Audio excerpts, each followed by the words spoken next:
everybody. We got a great one today, for a change. And this time I am not lying. I got Marc Elias and Ari Berman. Marc Elias, you might know from television. He's the Democrats' lead election lawyer. You've probably seen him on your color TV.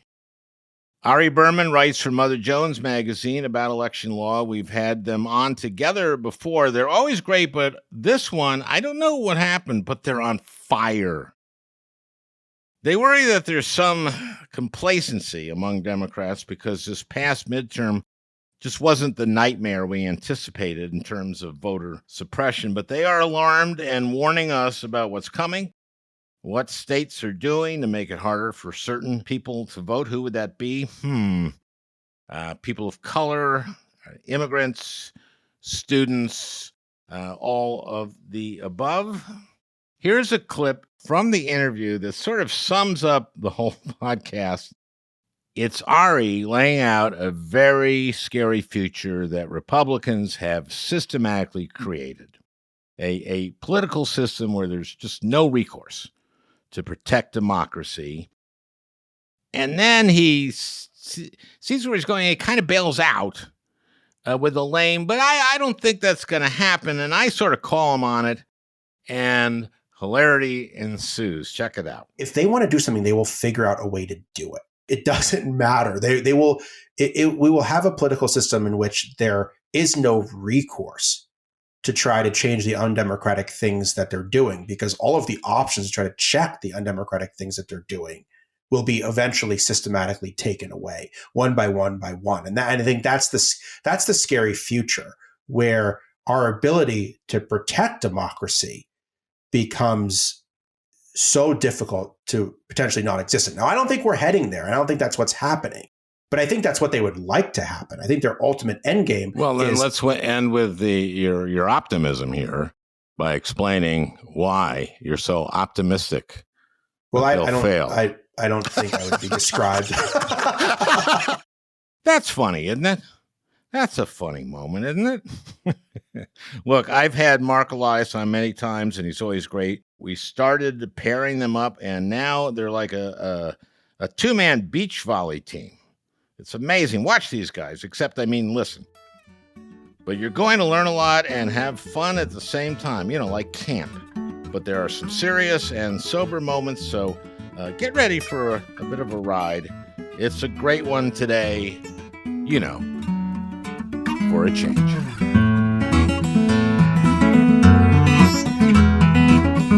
So today I want to talk about a few things. One, if there are any vestiges from this past election that we should be talking about from the 20 election and maybe from 22 in terms of stuff that may be prosecuted. For example, all I need is 11,780 votes. I don't know why it's taken so fucking long, but that's a violation of election law, right? We think? I think it violates Georgia state law, and all I can say is that the Georgia criminal process seems to involve a lot more steps. Yeah, well, she gets a special grand jury. But it's a special grand jury that actually can't then indict anyone. It's a special grand jury that issues a report. And then I thought what they did would do all the work that a grand jury would work, and then just seamlessly hand it over. And the new grand jury would go like, well, give us the weekend to read this, or maybe even a week, a long weekend, maybe. Because remember, she said it was going to be, what did she say? The first trial, she said it was going to be imminent or something like that. I don't remember what the DA said. I just, and I'm not an expert in Georgia law. It seems like there just seem to be a lot of steps. Now, I've asked this before, but it seems to me that violating Georgia law in a federal election is also a federal crime. Is that wrong or right? No, look, you're right in that, and we know that Jack Smith, one of their charges is to look at all of this, and we'll see what that yields. Okay, and then they got the fake electors aspect of that, and it could be RICO. It could be a RICO, which is made for gangsters, right, for mob, but it's like a conspiracy, right? So they may get up on RICO charges, both either in Georgia or perhaps in the federal government. Let me introduce these guys. We've had both on a number of times before. Ari Berman writes for Mother Jones on election stuff, right? On election law, and has joined us a number of times before. Marc Elias now heads up what's the Elias Law Group, and used to be at Perkins Coie when you represented me there. Now you represent me at the Elias Law Group, and you ran my recount. I did. That was fun, wasn't it? You know, in retrospect, every day that so right now, for those people who don't know, Kerry Lake, who lost the governorship in Arizona, is continuing to contest that election result in court, and my firm is representing Governor Hobbs. And I am amused because there is constantly press coverage about this in Arizona and elsewhere about how long could Kerry Lake possibly pursue this? Like how many things will she go through before she finally accepts that she's lost? And I always look at my watch and I'm like, well, Norm Coleman was still going at this point. we've still got a few months. Well, they knew they lost. They just wanted to delay me getting there because I was one more vote. Correct. And that was it. And by the time I got there, because Specter had gone over to the Democratic Party, I was the 60th. And because of that, we were able to get the Affordable Care Act. So yes, I recall when the state Supreme Court ruled against Norm Coleman and he conceded. I remember the number of people in the media were like, look how gracious Norm Coleman is. And I was like, what would a non-gracious Norm Coleman look like? I mean, like literally, like what credit are you giving him? He lost in the state Supreme Court. Like what, that he didn't then somehow manufacture something in the Supreme Court? I mean, I am not on the Norm Coleman was gracious side of the fence. Al, it's still amazing to think that you were the 60th Democratic senator. Yep. I mean, that is almost inconceivable. Well, you mean today, now, because to imagine that the structure of the Senate would allow you to have 60 Democrats it's hard to imagine that happening now. Or the structure of our Well, Barack Obama had a great election and brought some people in. I mean, if I won by 312 votes, I think Barack helped. Although Barack didn't show up in my state at the end there, he could have done that. I could have gotten, probably if he had and campaigned with me, I would have been there right away. But Ari, to your point, I mean, but I'm not bitter. Think about it, though, Ari. Either at the time that Al was elected or shortly before, you had 2 Democratic senators from South Dakota, 2 Democratic senators from North Dakota, 2 Democratic senators from Montana, Democratic senators in, Louisiana, in Missouri, in Florida. It was a very different map.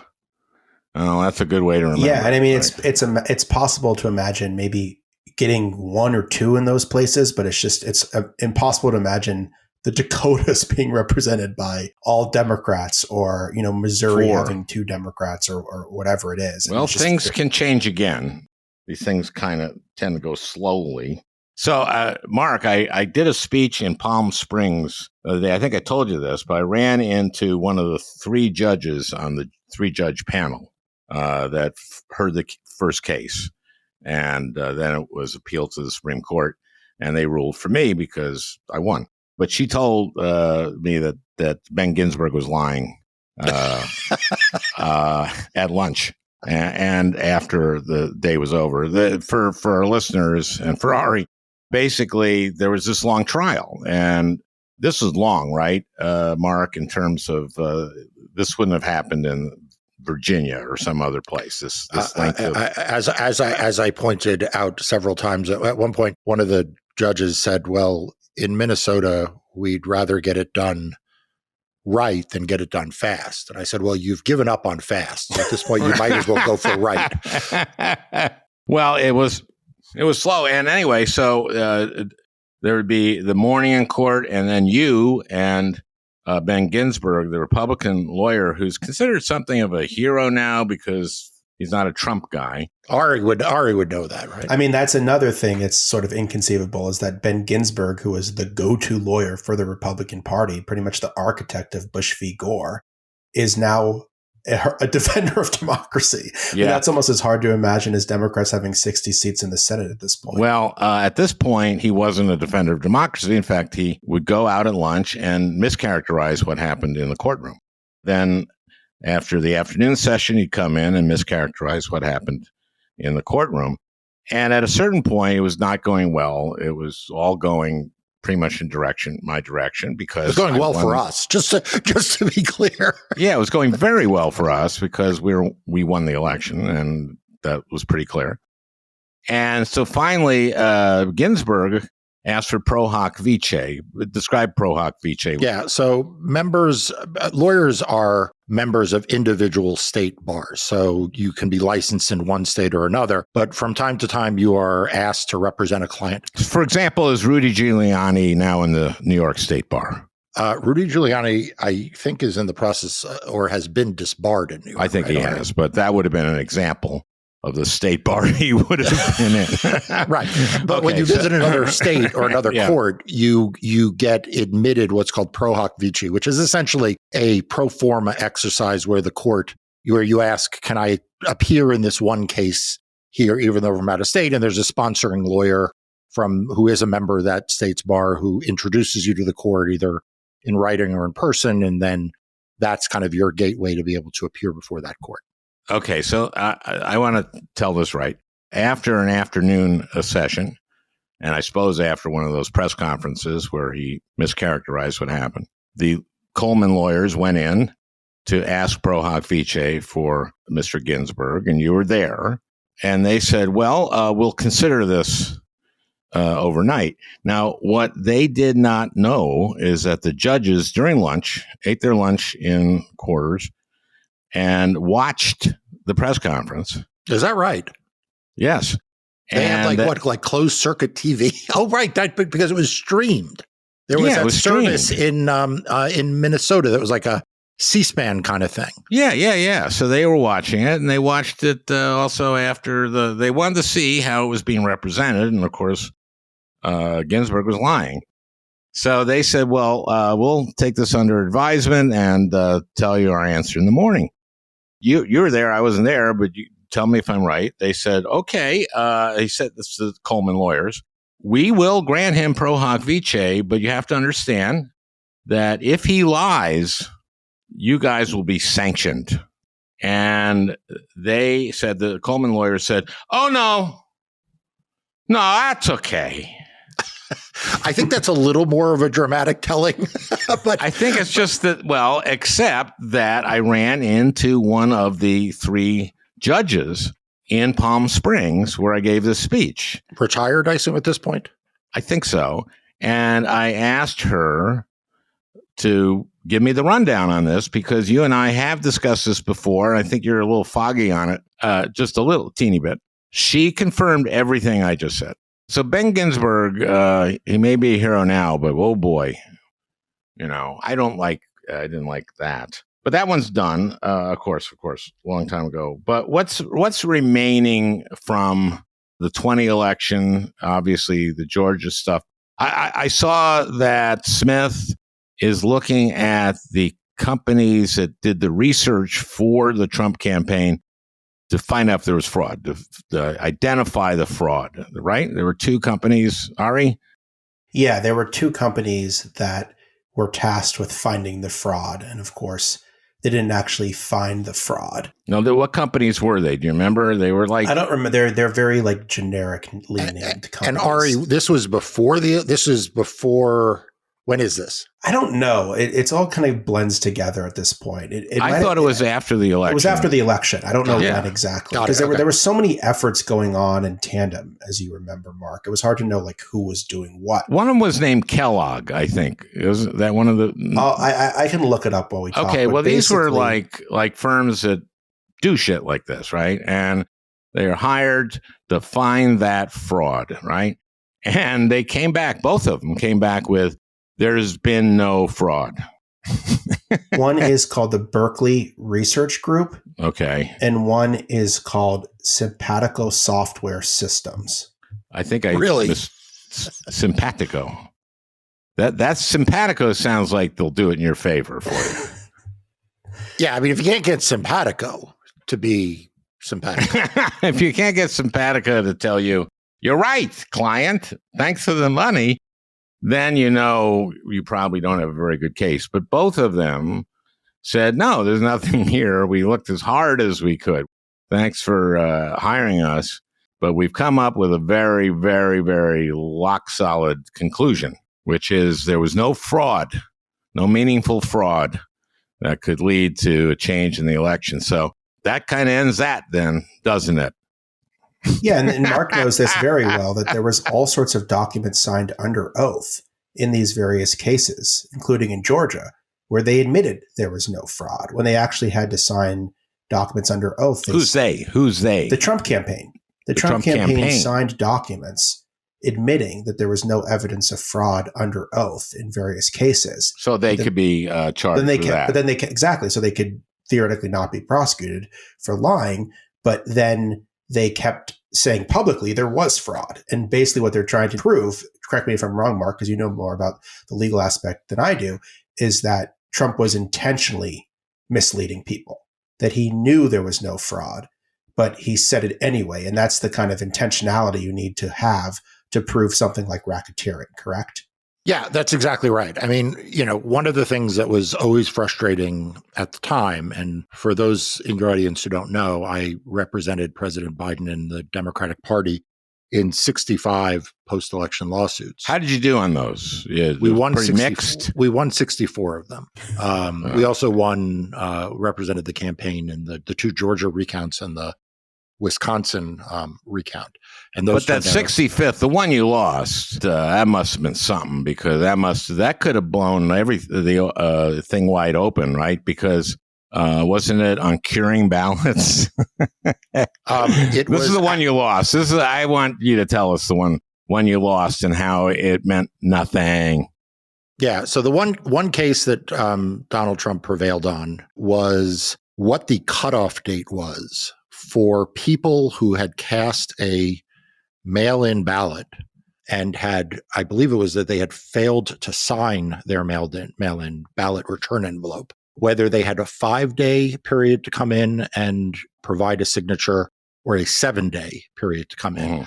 The county, it was in one county. One county said 7 days, and the Trump campaign sued, saying it should be 5 days. To say we lost it is a little bit of an overstatement, and we wound up joining into the lawsuit because we, wanted to be in the lawsuit. But Donald Trump, fair and square, prevailed on cutting off those 2 days. As far as I can tell, and I've looked at this, not exhaustively, I don't think it actually involved any votes. I don't think there actually were any voters who showed up on days 6 or 7 who had failed to sign their absentee ballots. But that was the one case. Nevertheless, they get to mark it in the winners. They get to put that legitimately in the winners. But what I was saying, though, and Ari, this goes to your point, Rudy Giuliani said a lot of crazy things in the parking lot of the Four Seasons. But when it came to being in front of a federal judge, even he backed away from all of it. He told the federal judge in Pennsylvania after that press conference that the Trump campaign was not claiming fraud. They had not pled fraud. He wasn't claiming fraud. It was, in his words, quote, not a fraud case. So there was a lot of ass covering in courtrooms and around court proceedings that were inconsistent with what people were saying in public. Yeah. Okay, so we're still waiting for the indictments in Georgia. There still can be indictments from Jack Smith on some of these kinds of irregularities. Is that true? I mean, specifically on stuff they did in terms of lying about whether there was fraud and that kind of thing. Can their case come up with that? I've always, and Ari, I'm curious on your thought. I've always thought this is relatively straightforward. There is a form that is submitted to the federal government, to the archivist, that says this is the electoral slate that is duly certified by the state. before you get into all the fancy legal statutes around elections specifically and the like, there is a general statute that prohibits submitting false statements to the government. It has struck me that not just in Georgia, but in all these states where you have people signing and submitting false elector slates to the archivist and to Congress, you have pretty straightforward liability under the criminal law. And to the extent that Donald Trump or his allies were coordinating that, they would under conspiracy law. There may be something to it that is more complicated than that. That is the reason why this has not proceeded yet. But that has always struck me as a pretty straightforward legal theory. Yeah, I agree with Mark. I think one of the difficulties here is that they did so much stuff that had just never been tried before that people, I think, are unsure about how aggressive to be in terms of pushing these claims against them. I mean, I think that seems to be one of the issues here, is that no one had really come up with a slate of electors with no basis before. And no one had incited an insurrection before. And no one had filed 65 lawsuits to try to overturn the election before. So all of that was unprecedented. And then the effort to try to figure out how much of it is illegal, and then not just illegal, but the kind of thing that you would actually charge someone, is the thing that's been taking a long time. But I do think it's pretty crazy that Trump, the first indictment was for Stormy Daniels, of all things, which that is a significant case. But I think most people would agree it pales in comparison to trying to overturn an election and incite an insurrection, all things that he has not yet been charged for. So it's just kind of nuts. And Mark, you might have thoughts on why that is. Maybe that was just a more straightforward case, but it does seem like, okay, everyone can understand paying off a porn star to be quiet and why that would be a scandal. It is tawdry, but it could have decided the election. I mean, if she had talked, remember what happened after the Access Hollywood tape, and then this party almost abandoned him, or many in it. And if another shoe like that had dropped. Yeah, I guess you could make that argument. You can make that argument. But I still think that it's probably less significant than trying to overturn an election and inciting an insurrection. Oh, yeah. And I guess my question is, I'm worried about this stuff taking so long, just because it's bleeding into the next election. And I think if you had asked me a year and a half ago or something, like, how long is this going to take? I would not have imagined that would be the only indictment now. And it worries me.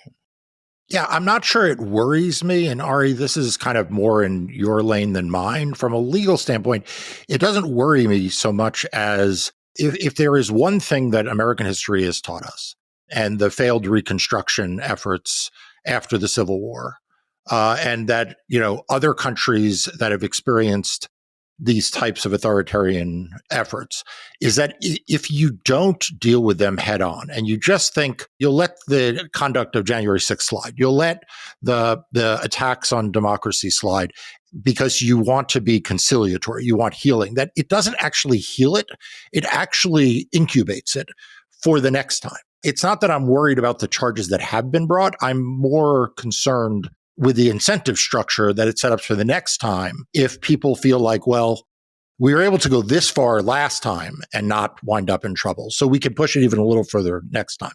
Yeah, and I think that's a really good point, Mark. I mean, one of the main reasons why the North gave up on enforcing Black voting rights in the South during Reconstruction was this desire to move on, was this desire for reconciliation. And of course, there was no reconciliation. The South was just able to do whatever it wanted for nearly 100 years in terms of disenfranchising Black Americans. And that had a big impact on the politics of the country writ large, not just of the South. What worries me is the political culture in this country that just allows someone like Donald Trump to be able to run again with essentially no consequences for what he did. And the fact that I think a lot of other countries would have dealt with this differently. They would have had some kind of mechanism to prevent someone like Trump from running again. Well, was it impeachment? We had an impeachment. Well, yeah, that's a good point. That would have prevented it. And how many Republicans did it? 7 senators? And thank you, Mitch McConnell, for giving this blistering speech. There's no doubt that this president caused the insurrection on January 6th. Well, remember what he did? He delayed the trial. Yeah, and then used the delay of the trial used that as an excuse to not Yep. impeach him. Yeah. Right. So it was classic McConnell. I mean, he created the situation to get himself off the hook on the ultimate vote. But yeah, I mean, impeachment, or there might have been other mechanisms, but I think just the fact that this is even happening, that the guy who tried to overturn an election and incited insurrection is now the front runner for his party's. He's not only the front runner, but have you seen DeSantis on the campaign trail? I've never seen a guy less comfortable with human beings. I mean, he'll say to a guy, "What's your name?" And the guy says, "It's Hal Brenby," and he'll go, "Good," and then move on. I mean, it's crazy how bad he is. I don't know if he makes it to Iowa. I mean, man, oh man, I used to love meeting people on the campaign trail because, I kind of like people. I'm kind of interested in them. He doesn't seem to have that. Well, let's look at, what are you concerned about going into this next cycle, either carryover from last time or concerns that may be new? Look, on the legal front and the voting rights front, what I'm worried about is that the left has, in many quarters, decided to move on from the threats to democracy. But it is the central organizing thesis of the Republican Party. So let me give you a couple of statistics around this and then tell you what I'm worried about for 2024. Democracy Docket, which is a website that I created, it tracks all voting litigation, not just litigation I'm involved in, but all voting litigation. And in 2022, there were 175 separate voting lawsuits. This is excluding redistricting. In 2020, by the way, there were 150. So we went from 150 to 175. So there was more litigation in 2022 than in 2020. And of course, in 2020, you had 65 cases after Election Day. So it's the real comparator is 175 versus 85. But of that 175 lawsuits, a majority of them were actually filed by Republicans and conservatives. The reason why I start with that is that I think most people listening to this are unaware that there are any lawsuits against states saying that voting is too easy. But yet there are actually more lawsuits. Right now, California is under lawsuit. Illinois is under lawsuit by conservatives who say voting is too easy and trying to repeal statutes that make voting more possible. The Republicans have brought litigation against North Carolina to make voting harder. They recently lost a lawsuit in the state Supreme Court of Arizona to try to ban mail-in voting. And so when you look at that and you add on to that the fact that you have legislature after legislature passing new voter suppression laws and election subversion laws. In some instances, these are the second or the third law on top of each other. You get some picture of what the conservative and Republican playbook is, which is they know they can't win through a majoritarian election. So their goal is to change the rules of voting to disincentivize or to dissuade or to suppress or to subvert the votes of Black, brown, and young voters. And that's their strategy. And they are doggedly at it. And I worry that on our side, there is kind of like a generalized concern that these things are happening, but they are not nearly as closely paid attention to, other than, frankly, by people like Ari, who is constantly writing about it. Yeah, I would just echo Mark's point, Al, and say that pretty much every Republican-controlled state passed some kind of new restriction on voting following the 2020 election, and many states have passed multiple new restrictions on voting, and this will be the first presidential election that these restrictions will be in effect for. And the presidential election landscape is different than a midterm, right? We're going to have much higher turnout in 2024 probably than we had in 2022. And there's going to be many more infrequent voters showing up. And that's the kind of people who might be targeted by these kind of restrictions. And I think there's a feeling that because Democrats fared relatively well in 2022, because a lot of the election deniers lost, that means that we don't have a crisis for democracy anymore. And I think that's really dangerous because these laws are still into effect. They're going to try to recruit smoother election deniers than last time. They're going to try to recruit people that are a little bit more sophisticated in terms of how they might try to overturn or alter the rules of an election, but they'll basically have the same election denier playbook. They'll try to pass more sophisticated efforts to try to subvert the will of the voters. I'll just give you one example of something that was really disturbing to me, and I know Mark too. The Texas legislature basically passed a bill dictating how elections would be run in the state's largest county, Harris County, the largest blue county in Texas, where the legislature fired the election administrator in Harris County. It was the only county in the state where they decided to fire the election administrator. And they said, what county is this? Where Austin is, or where Dallas? Where Houston is. Houston. Yeah. Oh, yeah. So there's nearly 5 million people there. It's the third largest county in the country. It's the largest county in Texas. It's the largest blue county in Texas. So it really, in many ways, determines the swing of Texas politics. And they decided to fire the election administrator only in this one county. And then B, they said that if there were any kind of violations, even minor things like a voting machine malfunctioning and preventing someone from voting, that could then allow the Republican appointed Secretary of State to take over election operations in that county. Again, only Harris County. So, I mean, you had a legislature essentially dictating this is how elections are going to be run in the largest blue county in the state. And if we don't like it, we're just going to take over election operations altogether. I mean, that's exactly the kind of thing we were worried about happening in 2022 with all of these election deniers being elected. But it got a fraction of the coverage of someone like Carrie Lake running for office, for example. So I think they've become more sophisticated in the kind of things that they're doing now compared to what they tried to do in 2020.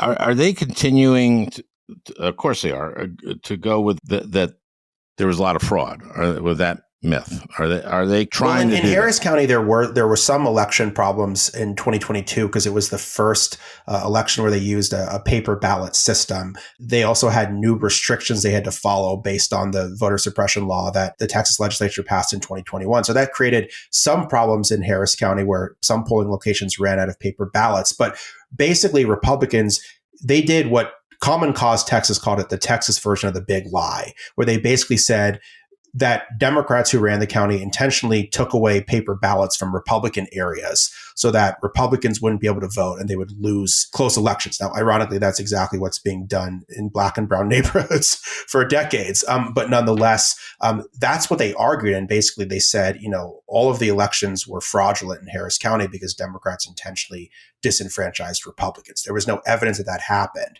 But that's kind of the argument they were using. So it was fraud, but it was kind of like a more of an iteration of the big lie argument they were using.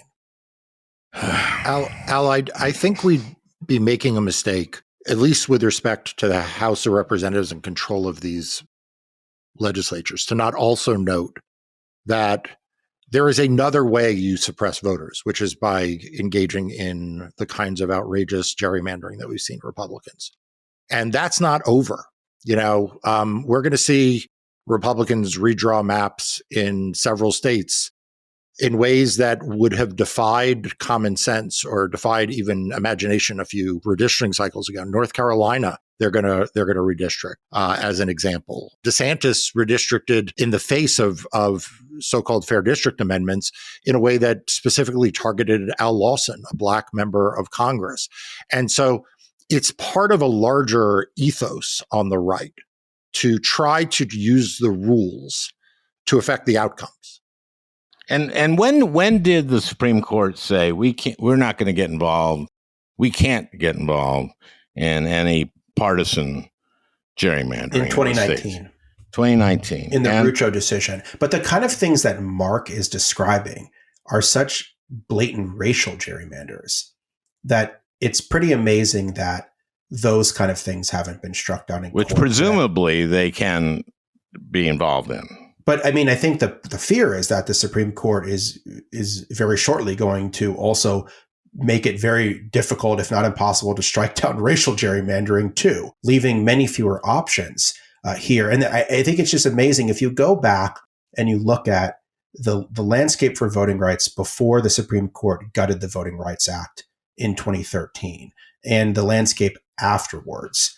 it's just dramatically different. I mean, Republicans are doing things in states like Florida they would have never considered before. I mean, the fact that DeSantis tried to dismantle and did dismantle 2 majority Black districts, or districts in which Black voters were able to choose their candidates of choice, that would have never passed muster under the Voting Rights Act as it was interpreted by the courts for nearly 50 years before the Supreme Court gutted it in 2013. So I think Republicans are just going further and further to push the envelope here, and they feel like they're going to get whatever they want from the Supreme Court, because the Supreme Court has already said, we don't care about partisan gerrymandering, and now they may be willing to say we don't really care about racial gerrymandering either.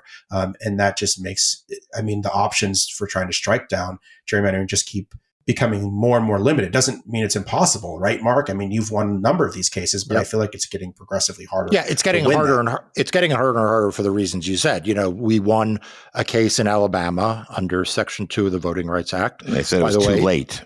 It was 2 Trump-appointed judges and a Reagan-appointed judge who said that the state of Alabama violated the Voting Rights Act. That case is now before the Supreme Court. We're going to get a decision sometime this month. There's no reason why the Supreme Court should have taken a Section 2 case out of Alabama. I mean, you know, the lower court applied the standard that the courts applied as, at this point, more than 50 years. The Supreme Court recently announced it's going to hear argument in a racial gerrymandering case out of South Carolina that the NAACP has brought. So those are all potential troubling outcomes. And of course, they're troubling because they shouldn't even have to take them. Correct. There's no reason, like the law of Section 2. First of all, Section 2 is the part of the Voting Rights Act that is still in place, that the Chief Justice assured us when he wrote the opinion to strike down Section 5, the part that Ari was talking about, would still have nationwide application. Yeah. And then, you know, I worry, frankly, personally, just as a, you know, on my own behalf, that there's also a widely developing asymmetry in which Democratic controlled states have turned to commissions and fair district processes. Right. And Republican states are not. And so you have California, which has a commission. You have Colorado, which New has York, the Supreme Court overruled the House very heavily gerrymandered map and wrote a fair one. Which although that I don't think the map they drew was a fair one. I was drawn, to be clear, by a special master under the auspices of a very Republican judge in a very rural part of New York. Al, I know you're familiar with New York. The trial in that case, the hearings in that case took place in Steuben County, New York, probably not a county you've ever visited. It's one of the 3 or 4 most Republican counties in the state. But, you know, there may be an opportunity for a new map in New York. I would hope in your home state of Minnesota that Democrats, now that they control the full process, would look at the map there. It was a court-drawn map. It's not an inherently unfair map, but I think there are parts of it that, frankly, the Democrats could improve upon without engaging in partisan. Thank God we took the Senate, we took the House, and we have the governor. So we got an amazing amount done. It is, but just imagine if the Republicans controlled the full process, what they would do. And all I'm saying is Democrats shouldn't do that. They should just do enough to make sure the districts accurately reflect the population of the state. Mark makes a really good point, though, about the bait and switch that's going on with the Supreme Court, that I don't feel like it's getting enough attention, because I think the media writ large still is treating the Supreme Court like a good faith actor. And really? It's not. It's why not is a good that? faith actor. Why is that? But why it's does a corrupt political body? Because I think we've institutionalized these norms for so long that it's really hard to feel like one branch of government, the branch of government that in many ways the public had the most faith in for so many years, has just become a corrupt, rigged body. Why would anyone treat it as a good faith body? Well, I think because of the legacy of it, I think they think of it as Brown versus Board of Education and all of Roe versus Wade and all of these landmark decisions. That's how the court was thought of for so many years by a large majority of the public, that it's taken a while to get to a point where you realize that this is just a corrupt, rigged court, because over and over they keep saying when they do things, oh, we're not doing this. Yeah, but Brown v. Board created a new right. Dobbs ended a right. I mean, they're doing the opposite. Well, I completely agree with you, Al. I'm just saying this is how I think why people think of the court for a lot of years and the way that they think of it. Ari, not to turn you into the defender of the entire media, but it is as a reader and as a consumer of media and as someone who follows the Supreme Court, I note that a lot of the good reporting about the court is actually not by the people who cover the court every day. Yes. I think that's a really good point. I think that. So why is that? I'll tell you, Mark. Who are you? We have Dahlia Lithwick on. The few times that I've walked in to the Supreme Court press corps to cover voting rights cases, I'm getting dirty looks. And, people like me that aren't there all the time and are tight with the justices, where they feel like we're outsiders in their little club. And I think that basically it's a fiefdom. The Supreme Court press corps, it's little fiefdom. It's a very small group of Washington insiders. They're not bad people. I read a lot of the reporting, but I think that basically it's a small club that is very comfortable with the structure of the court, very cozy in many cases with the justices on both sides. There are journalists that have been friends with justices on both sides of the aisle for many, many years. And it kind of feels like a new form of an old boys club where there's a small number of people covering 9 people who are appointed for life. And there's lots of things that go unsaid.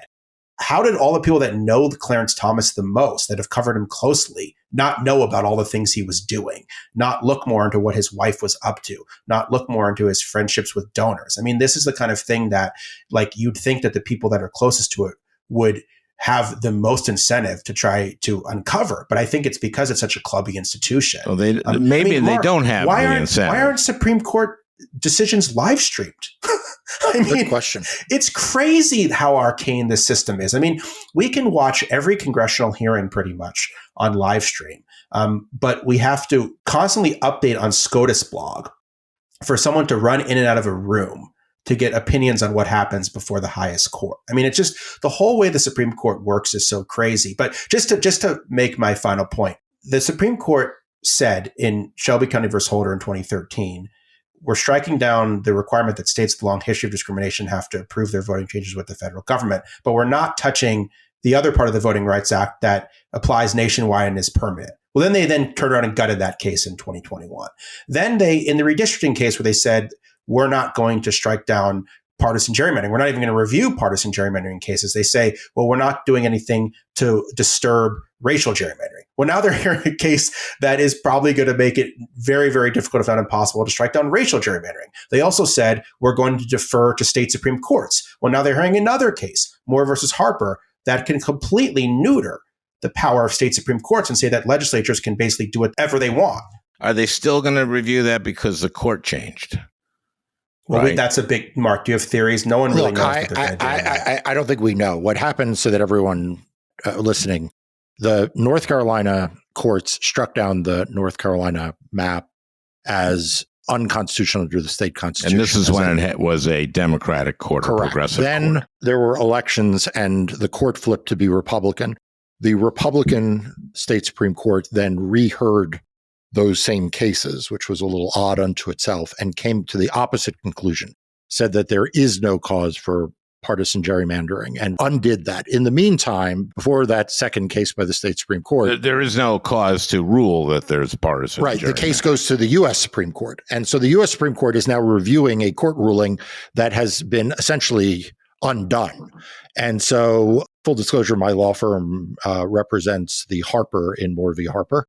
Mm-hmm. All of the pro-voting organizations, the state of North Carolina, everyone other than the Republican legislature, and curiously Common Cause, says that there's no case to decide and therefore the case should be dismissed. The Republican legislators and Common Cause think that there is a case to decide. And the scary decision that the Supreme Court, or that the state legislature was proposing here, that the outcome would be that the state Supreme Court really can't overrule the state legislature in terms of writing the voting rules. Is that right? That is the case that's before the Supreme Court. Right. And that's very, very, very frightening. Presumably, so right now, the state legislatures can overturn state courts. A state Supreme Court, yes, can overturn the state legislature's map and say, no. This is partisan gerrymandering. Right. But if the Supreme Court can't overrule partisan gerrymandering, and this case holds in Harper, then is it impossible for the Supreme Court to overturn? Yeah. Then it's immunized. And it's worse than just the redistricting arena. The same clause of the Constitution, the election clause, applies to all federal election laws. So I tallied up, there are 23 cases right now in state courts around the country to strike down state voter suppression laws. And if the Supreme Court rules the way the Republican legislature of North Carolina wants, all of those 23 cases go away and all of those laws stand. And that will be a catastrophe for democracy. So this is just democracy's on the line all the time. And it's the Supreme Court. I mean, Shelby County was a terrible decision. Citizens United was a terrible decision. In both decisions, premises that they were based on were shown to be were disproven. In Citizens United, it was Kennedy wrote in his decision that we would have disclosure. The internet is up now, and we can have instant disclosure. And of course, we don't have disclosure because Republicans, we tried to pass that, and Republicans all voted against it.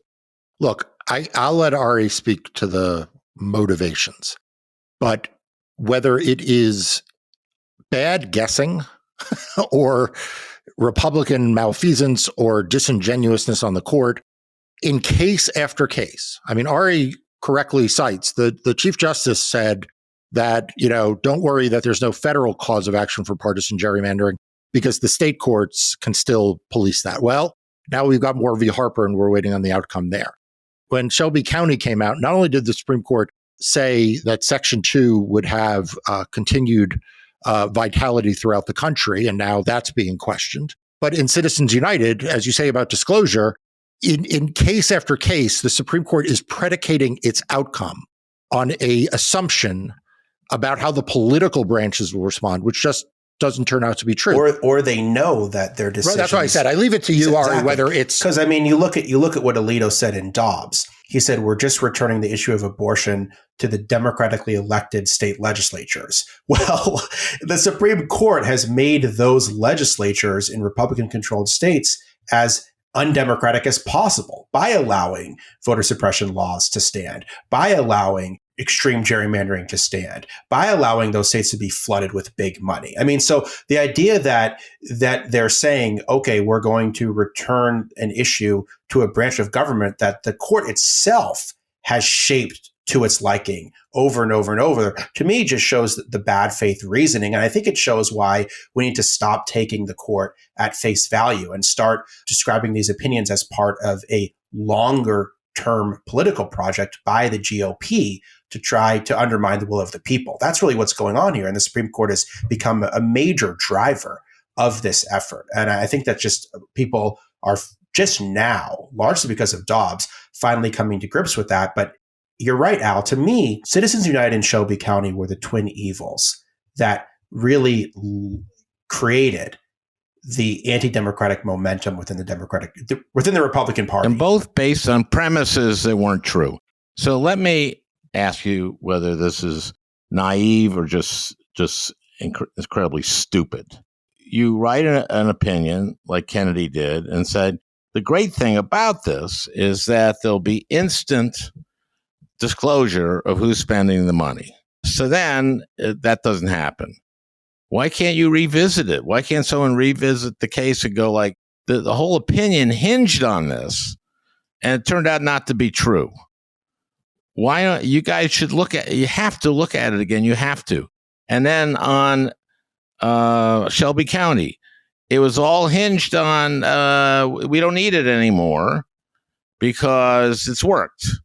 And there isn't racist gerrymandering anymore. And then boom, North Carolina targets its African Americans with almost surgical precision, as the Fourth Circuit ruled. Why doesn't someone just bring a case and say, like, you're wrong? So you were wrong. You could bring that case. I mean, one of the least I think, covered cases was actually a case brought right after Citizens United by the state of Montana that said, look, you said there wasn't a record of corruption. We in Montana can show you a record of corruption that's unique to corporations. And the Supreme Court didn't care. Like, the problem is you can bring the case, but do you really think that the current composition of the Supreme Court is going to come to a better outcome? You're bringing it to the same court, and now you're bringing it to a worse court. Worse court, right? I mean, it's not. Ari, I would take the same. I would take the same court. I know you debate this. Voting rights lawyers debate whether they even want to file these cases these days because they'll just have a new wrinkle. They're worried about even decision. setting worse precedent. Now, I mean, Mark, you could speak to this much more than I could, because then inaction can become a reason for paralysis, right? Yeah. But I get the sense here. Every time we bring a Voting Rights Act case, that could just lead the Supreme Court to further and further weaken the Voting Rights Act. Now, maybe they're going to do that anyway, but I'm just saying that's a debate that is now going on in voting rights circles. So what I'm suggesting is something of a debate, at least. What the question I asked wasn't idiotic. No, that was too long. It's not idiotic. It's just it wouldn't be successful. It wouldn't be successful. I think current court to change their mind. I'm not in the camp that says we shouldn't bring cases because we may make bad precedent, because then you wind up letting, if the Republican legislatures think you won't sue them, they will do even worse things.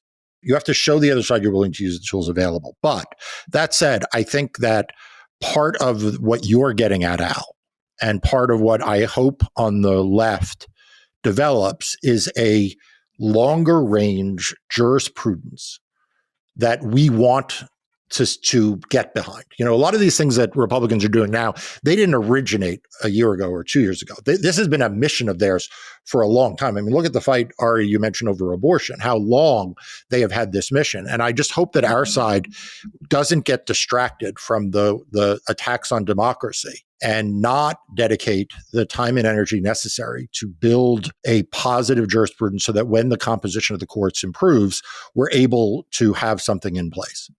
The other thing that I find surprising is that why more Democrats haven't embraced changing the structure of the Supreme Court.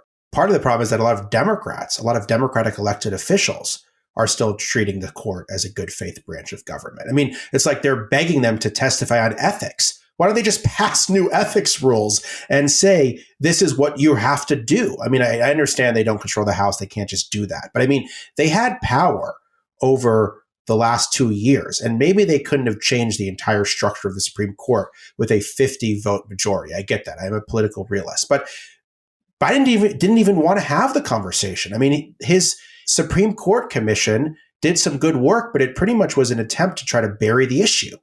Why wouldn't you try to attack this issue head on, either to put pressure on the court so that they might actually change some of their views, even if they don't believe them, but they might feel like there's some ramifications of it, or to try to change the public's mind in such a way that they become supportive of things like this. It just seems to me that this was taken off the table very early on by top Democrats in a way that I think was a mistake, and not even for political reasons, but I think for substantive reasons. I don't think you could look at the way this court was structured and not believe that it's an illegitimate court based on the 6-3 majority they have now. They lied about what they were doing. They said it was because that when Scalia died, there's already been votes cast in New Hampshire. Then, of course, when Ginsburg dies, it's like late September.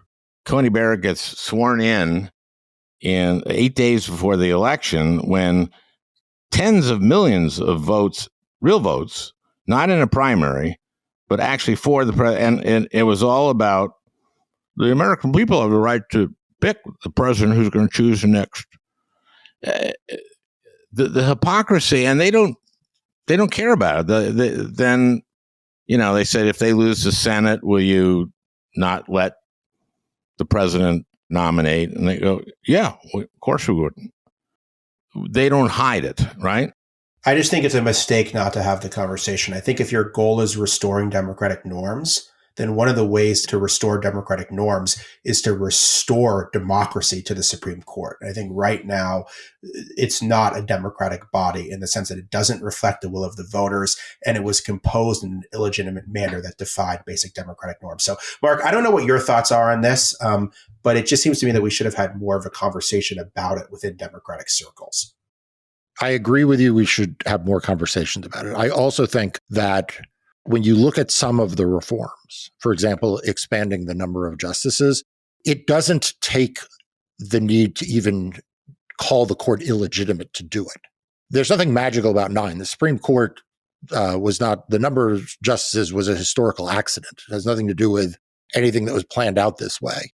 If you had the same number of justices today as you had when this historical accident sort of took place, you would have 13, because there was one for every circuit, plus there's the DC circuit and the federal circuit. The Supreme Court only hears, because of its 9 justices and the way in which they select cases, they're only hearing 60 or 70 cases. Well, look at the volume of litigation and set aside for a second the cases that we mostly focus on.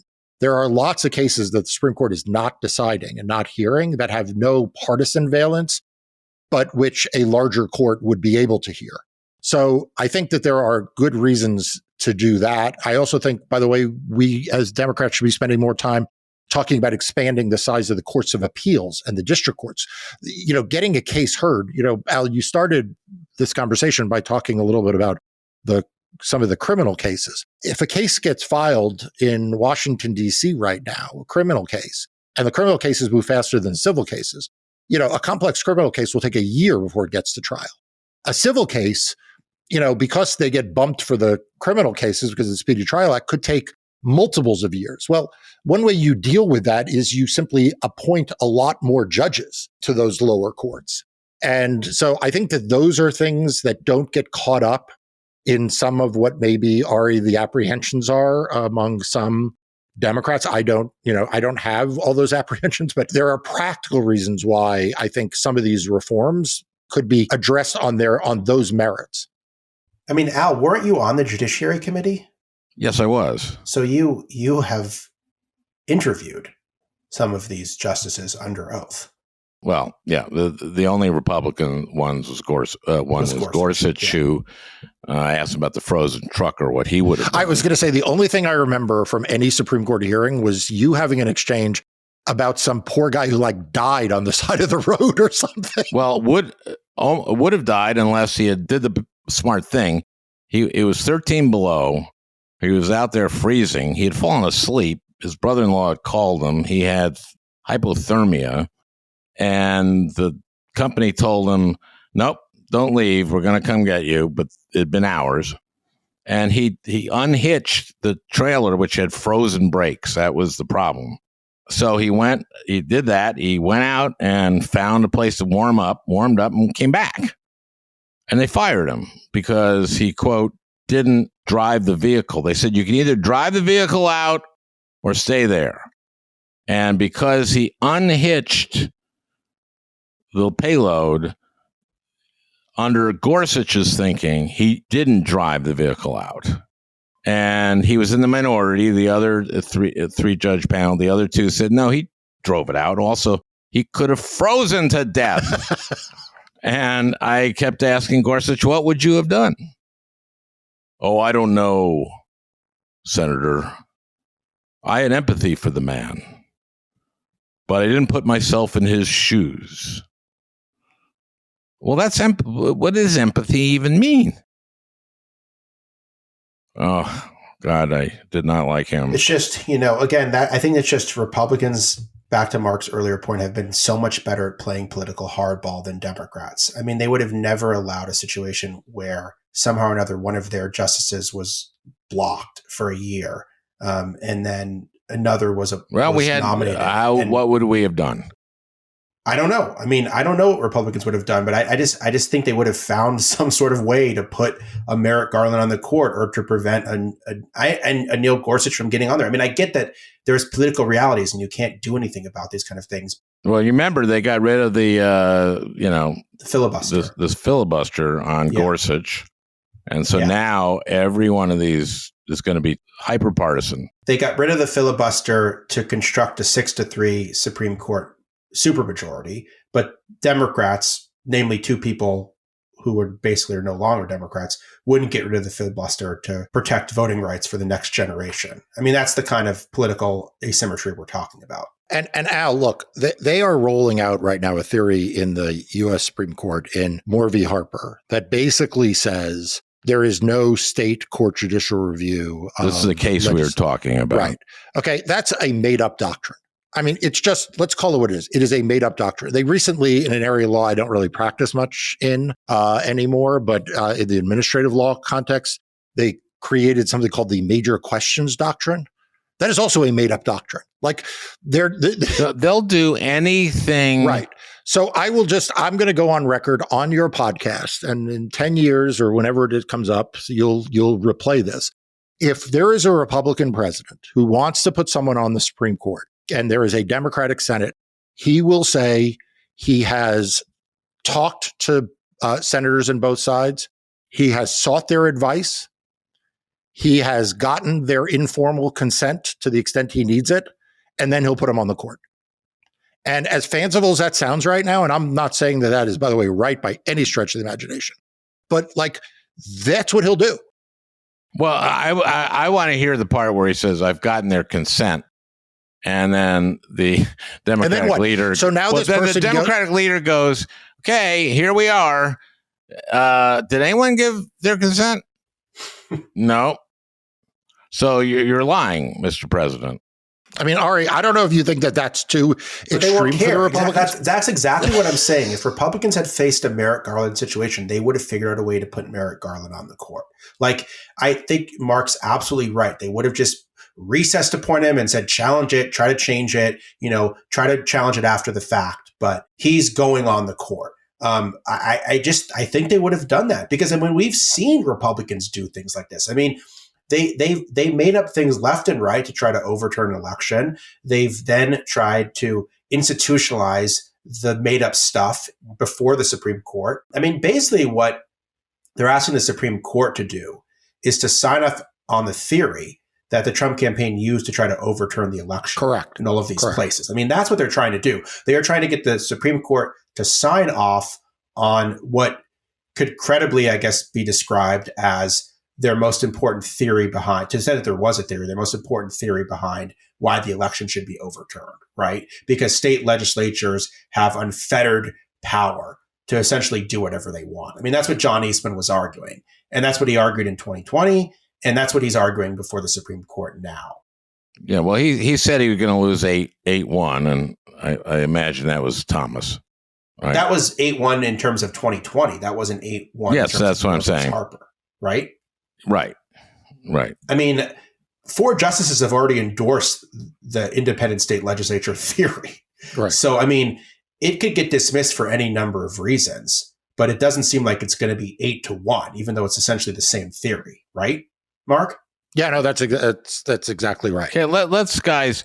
I want to move on this coming election. What are we worried about this coming election in terms of election law and election administration? So I think Ari said something really, really important, and I'm going to repeat it, and I hope everyone listens to this. For people who thought the 2020 election hung by, not by a string, but by, was tattered by the end. A lot of them looked at 2022 and they were like, well, now everything seems to be working just fine. Our election system is not any stronger. In fact, in some ways it's weaker. The funding mechanisms around some of these counties and states has deteriorated.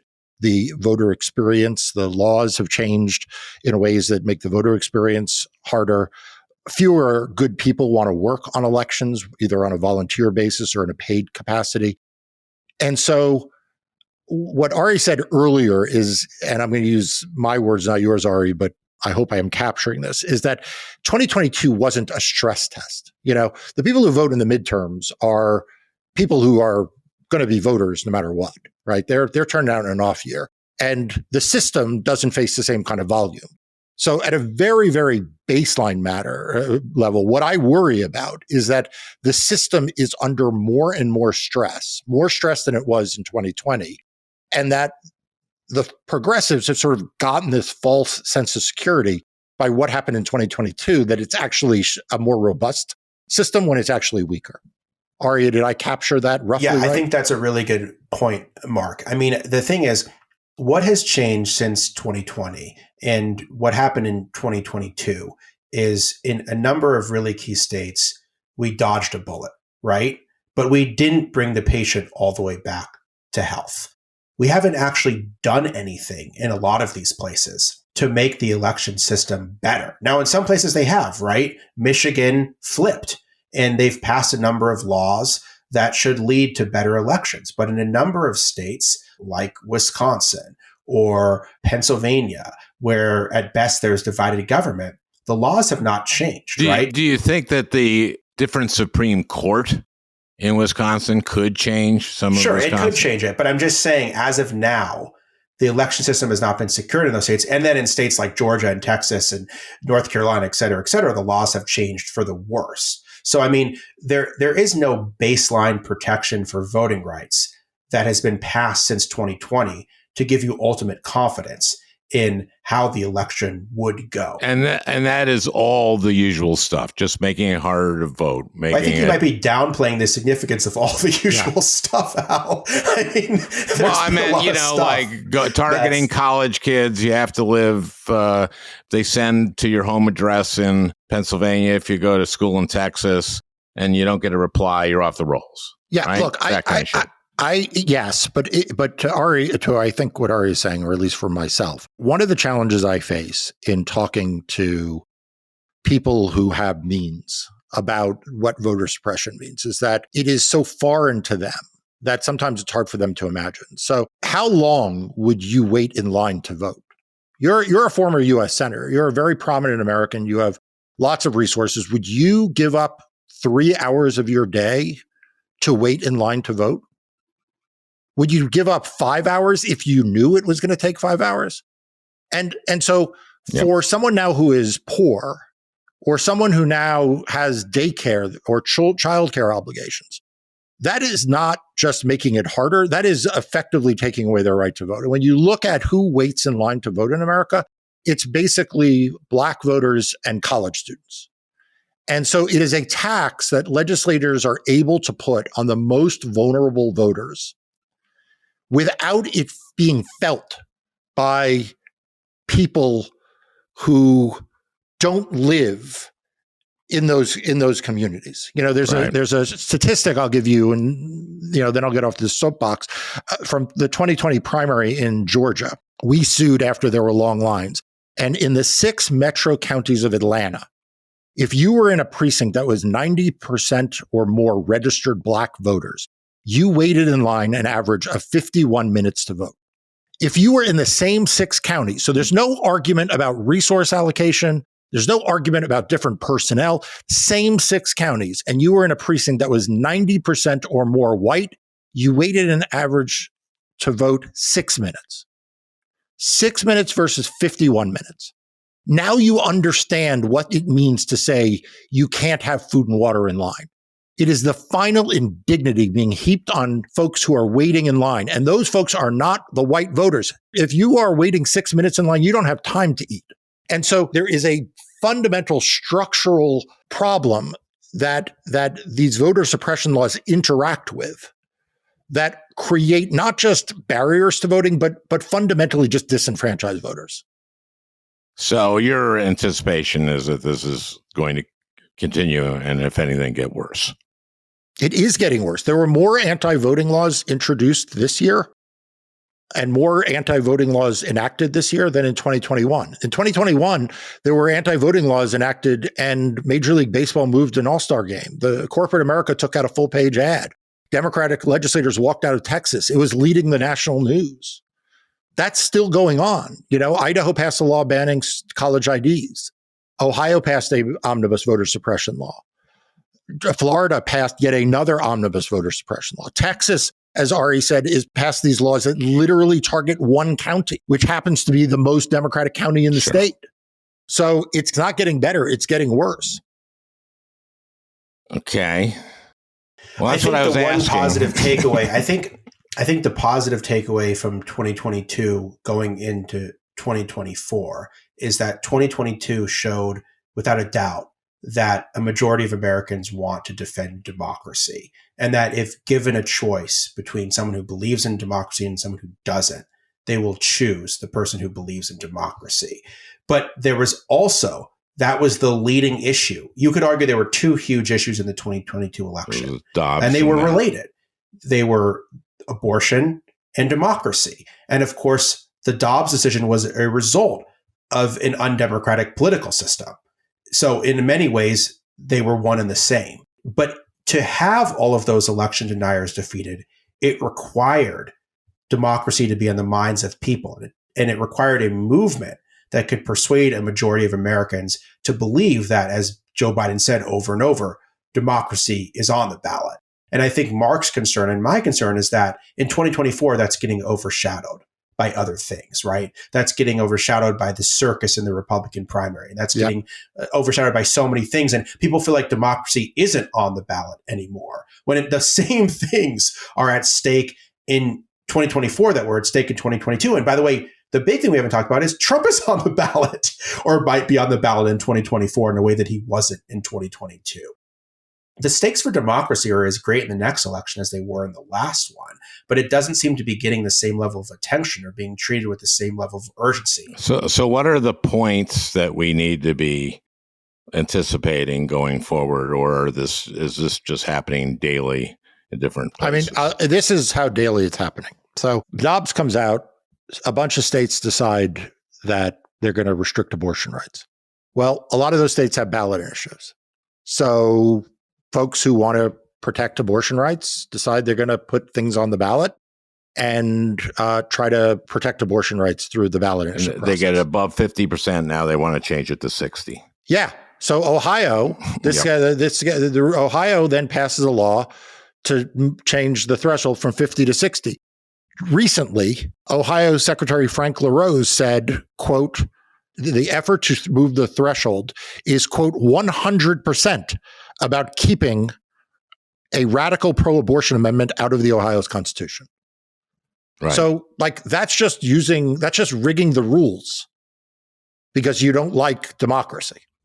Well, couldn't they, what do they need to pass that law? Because couldn't like 51% of them make the threshold 90%? Yeah, they can. I mean, why not? You know, I mean, the hopeful thing is that a majority of people can defeat the measure at the ballot. I mean, it should never have gotten that stage. And Mark, it sounds like there's a pretty strong argument to throw it out in court. Yes, my law firm is suing to block it. Exactly. To throw it out. So it may not even get to that point. Okay. But I mean, it's just crazy. This is, again, the same kind of thing we're talking about with the Supreme Court, which is that if they want to do something, they will figure out a way to do it. It doesn't matter. We will have a political system in which there is no recourse to try to change the undemocratic things that they're doing, because all of the options to try to check the undemocratic things that they're doing will be eventually systematically taken away one by one by one. And I think that's the scary future, where our ability to protect democracy becomes so difficult to potentially non-existent. Now, I don't think we're heading there. I don't think that's what's happening. But I think that's what they would like to happen. I think their ultimate end game. Well, then let's end with your optimism here by explaining why you're so optimistic. Well, I don't think I would be described. It's the first time I've ever heard Ari described as an optimist. Yeah. I mean, you were saying, no, I don't think that's going to happen. And I don't think it's going to happen that democracy will become non-existent. But what I think is it's very probable that rights that we've cherished for decades will keep getting narrowed or taken away. I have to listen back because that's not quite what I heard. I was all set for good. I guess the thing I will say is that if there's a way for a majority of Americans who believe in democracy to channel their views through the political and the legal system, they can win these fights. But if the ability of a majority of Americans who believe in democracy to defend democracy, if those avenues are limited or taken away, then it's very, very possible that the democratic rights that we've cherished for so many years will disappear, because that's what's been happening over the past decade. Okay, so the charge to my listeners is to keep awake and do everything you can in your locality, your state, to fight for democracy, to fight for fair elections, to fight these bad guys, right? Yeah, I think that's exactly right. Because if the issue you care most about in this world is climate, we are not going to solve the problems of climate without a functioning democracy. If the issue that you are primarily motivated about is abortion, we are not going to protect women's health without a functioning democracy. We're not going to tackle the problems of childhood poverty and education. We're not going to tackle the problems of inequality in income. We're not going to tackle any of the problems that progressives may list as their top concern unless we solve the problem of authoritarianism that is threatening our democracy and is undermining free and fair elections. So what is it that your audience can do? Is they can do the same thing that you're doing, Al, today. Every one of them has a town square that they can go stand out in the middle of and speak to. For you, it's a very big town square. You're an international celebrity. People listen to you on podcasts. They see you on TV. You can speak out, and a lot of people listen. Well, in Hungary, they've been listening to me on the democracy. For others, their town square may only be their friends. It may be the people they hang out at the diner, or their family around the kitchen table. It may be their Facebook group, or their town square. But what I'd ask everyone to do is not retreat from discussing democracy. Not say, well, I don't want to discuss it because, it's divisive, but rather lean into discussing it. Stand in your town square and say, it's not okay what's happening. It's not okay when we see the courts undermining personal freedoms.